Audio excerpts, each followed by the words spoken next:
Kyle Reese, John Connor, Sarah Connor. One or all of them at some point throughout the Terminator franchise told us, "No fate but what we make." This is the fate we have made. Artificial intelligence, AI, is nowhere near even now as bad as it is going to get. Throughout our lives we've seen the advent of more and more robotics taking over human jobs to the point we do not even need workers to check out our groceries for us.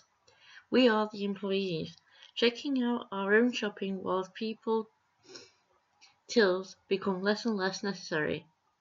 The need for physical cash has become increasingly obsolete with credit and debit cards and virtual purchasing. We do not, especially when the pandemic hit, need to have actual face-to-face interactions with each other.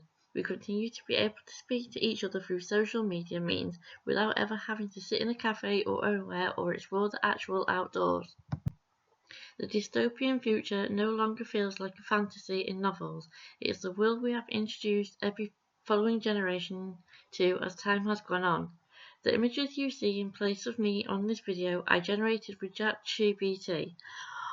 By voice I recorded on my laptop's voice recorder, though it is real, the images you are seeing are what the app decided I look like. Compare that to what I actually do look like in the videos I have appeared in, though AI has become so good to the point you will have no idea even if those are really me, if the voice you are hearing is genuinely mine.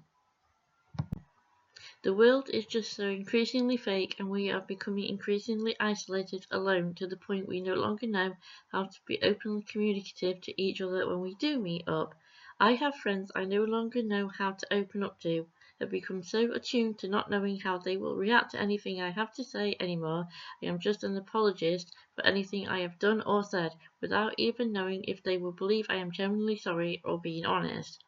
We're not supposed to be afraid of each other. We were naturally social people, but that's no longer the reality in which we live. I hate my home. I've grown to hate it as much as I loved it when I first accepted it. Every inch of it has made me grow to merely accept here is where I am forced to have to return to or spend the majority of my time in regardless. I've never been this open on this particular channel about as much of my personal life, though I have plenty of past content that is freely available about who I have been and I am now. This might not seem to have anything to do with AI, but it does. The majority of my relationships are online with people I've no idea how real they are.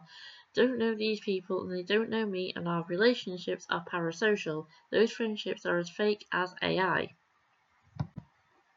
For people with long-term physical, emotional and mental health issues, this may as well be death, if I am allowed by the algorithm to be able to use that word on YouTube.